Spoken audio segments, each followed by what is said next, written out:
when I moved to Brighton in 1980, it didn't take us long to get involved in the community. I was part of the very first Brighton District Tourism Advisory Group that helped promote tourism activities in the area.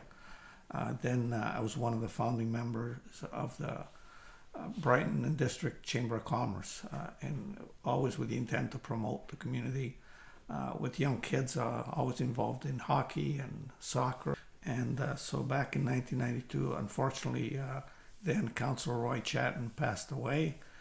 He was a councillor in Brighton Township. That was the day that we used to have a township in the town of Brighton. And a couple of the local council members in Brighton Township, John Flindle to be one of them, asked me that maybe I should put my name in for a council position in Brighton Township. They were just going to appoint somebody. I applied for the position as councillor, and lo and behold, there were six other people that also thought the same way. So council was just going to pick. It was an open council meeting in Brighton Township, and two chose me, and two chose Jack Dingle, which unfortunately Jack has passed away now. So there was a tie. They put our names in the hat, and Florence Chatton happened to be at the township council meeting that night, and she was the most elder person. Not sure if that's the right term. So they asked her if she would pick the names out of the hat, and lo and behold, she picked my name. So I became an instant politician. I had no idea what I was getting myself into. I stayed behind, and there was some controversial issue that night, and I go, oh my God, look what I got myself into. And anyways, I came home, and my wife says, so how did it go? I go, well, meet your new councillor, but tomorrow I need you to write a letter of resignation because I'm not sure I could do that. But, you know, that was the beginning of my political career, and for the next 20, 40 years that I spent in public life, I certainly don't regret one little. So I got a lot to thank Florence for. So after I became a councillor, the next election I ran for council again, and I got elected. And then the election after that, I ran for Deputy Reeve, and I was elected Deputy Reeve. And then Tammy Archer, which was elected Reeve back then when I became Deputy Reeve. After about a year as Reeve, for personal reasons, she decided to resign from council, and I wasn't an automatic move up position, but the rest of the council felt that I should stand in as Reeve, and I did. And that's when Mike Harris tried to force amalgamation amongst a lot of communities across Ontario. We decided that instead of letting the province do it, we should do it on our own. So back then, both councils got together, and we decided we were going to amalgamate. And the easiest thing was our name, because we're both Brightons. There was no squabbling over names. And as Reeve, I was asked to work with Al Zink back, and Al was a councillor in the municipality in Brighton, the town, to put together a frame for restructuring, and we did. And it was, although sometimes challenging, but we were able to put it together. So the election in 2000 of the new municipality of Brighton, I decided that I would run again for mayor. And at that time, Bill Pettengill was the longest serving mayor of a town in the province of Ontario. So it was an exciting election, I must say, and I was fortunate enough by 300 votes to become the very first mayor of the newly amalgamated municipality of Brighton. So freshly out of being mayor of the town of Brighton, and there was some challenges, but we worked them out, and things got fairly smooth. So shortly after that, I was approached by the Ontario Liberal Party if I would consider running for an MPP for the riding. Back then, it was the riding of Northumberland, and I automatically said no. I was only elected mayor of Brighton for 4 months, And I go, and if there's an election anytime, back then there wasn't fixed election dates, so the premier, they could call an election whenever he felt like it. And I said, if there's a quick election, I go, there's no way that I'm going to walk away from being mayor of Brighton after, I had that kind of support. And lo and behold, Mike Harris resigned for whatever reason back in the day. And Ernie Eves became the leader of the Conservative Party, and he became the premier. And he kind of dragged his feet and called an election. And so it came to the point where about a year before I completed my term as mayor, so about 2 years after I was elected, there was an indication that there might be an election. And at that time, I did indicate to the Liberal Party that I would be interested if the election was close to my end of term as mayor. The election was in October, the municipal election was in November, so I served my whole term minus 1 month. When I got elected provincially, I had to resign as mayor, of course. I couldn't hold both positions. In October 2003, I was very, very fortunate to be elected as an MPP for the riding of Northumberland. I must say, one of my main decisions for me to run provincially was that as mayor, you had very little opportunity to try to fix some of the issues that we had probably in the whole province, and one was education, the other one was healthcare.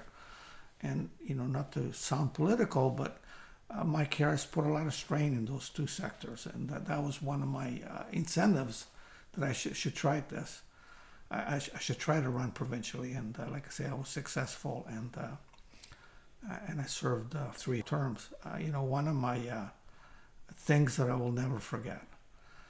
We have a beautiful facility in Brighton that's a health center.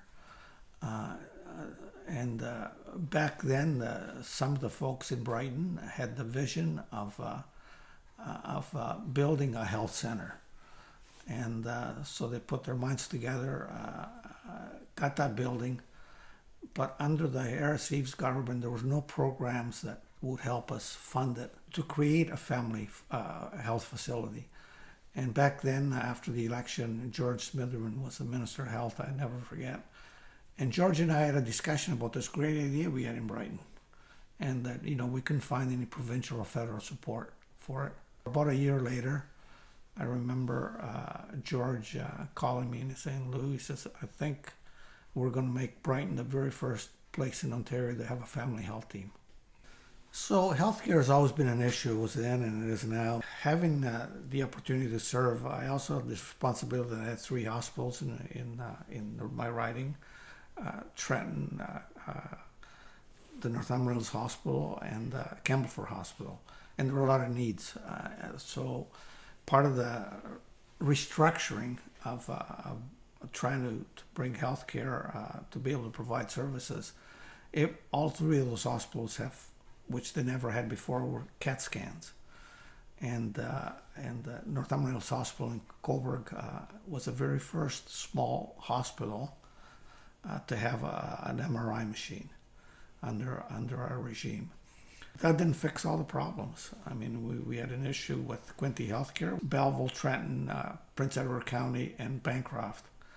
And of course, as they were trying to look for savings to make hospitals, one of the things that was on the table was the potential closure of the emergency room at the Trenton Hospital site, which that was directly, within my jurisdiction.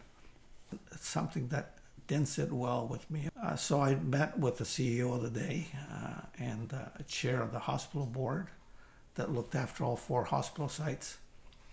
And they mentioned what they were thinking. Well, within about 30 seconds, I showed them my front door of my office here in Brighton. I go, the discussion ends here.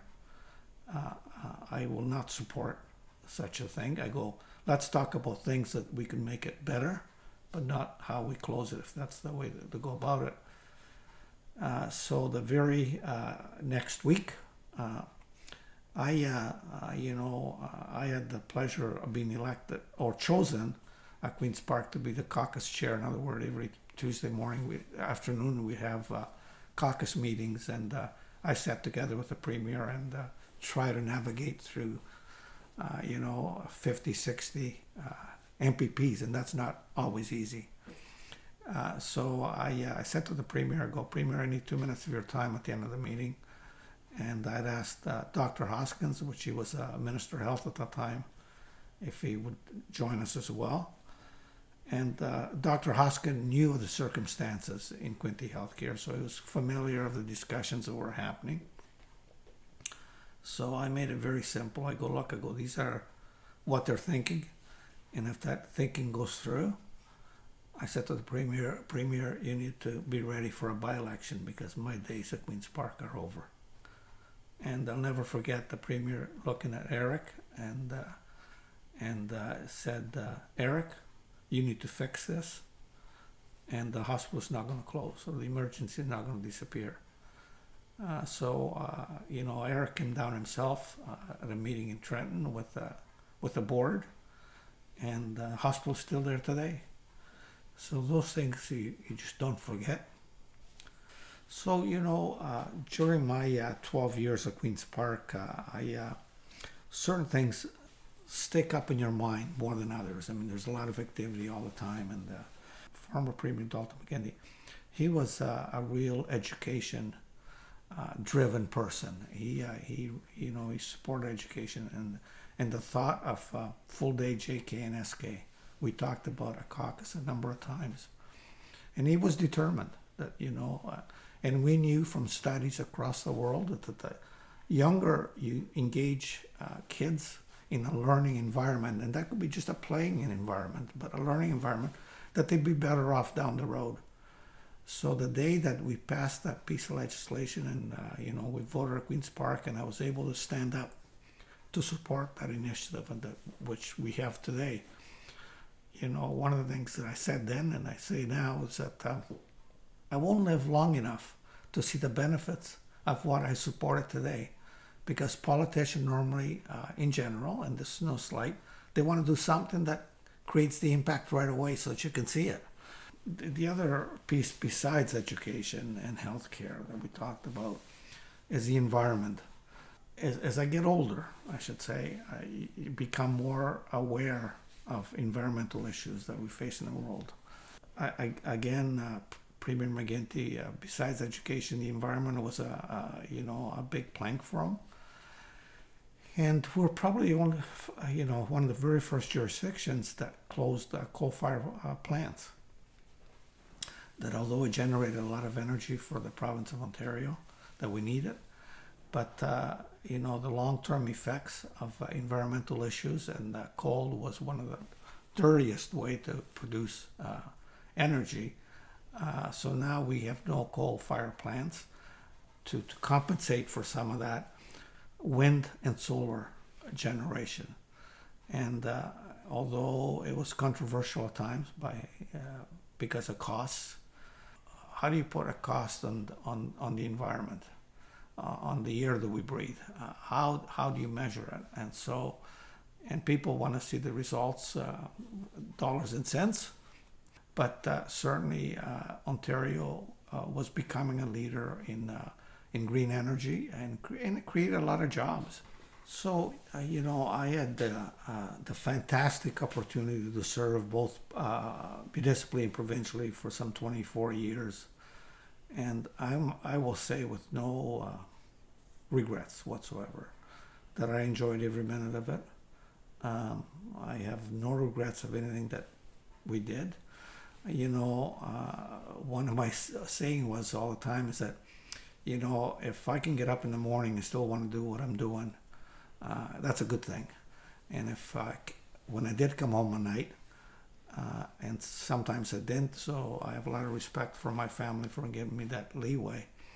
But when I did come home at night, I could sleep because I had no regrets of what I'd done that day. I mean, and yes, some of those decisions, both locally and provincially, not everybody agreed to. So you have to learn a little bit that you can't please everybody. You try your best, and I think I did my part when it comes to that. And I think I'm confident in saying that I hope that my 24 years have left a bit of legacy that make life a little better for my kids, grandkids, great-grandkids, and everybody's kids and grandkids. I really hope that I was able to do that. So when I sum it all up, I believe, and I'm an immigrant, and Canada adopted me, and I'm grateful for that. I believe that we live in the best country in the world. We live in the best province in Canada. We live in the best community in Ontario. By far none. Maybe I'm a little bit prejudiced, but that's my belief, and I won't trade that for anything in the world. And and that's, I guess, why Brighton is home, and I call that home, because of all these great things that we have that we sometimes don't appreciate. And that's the Brighton I remember.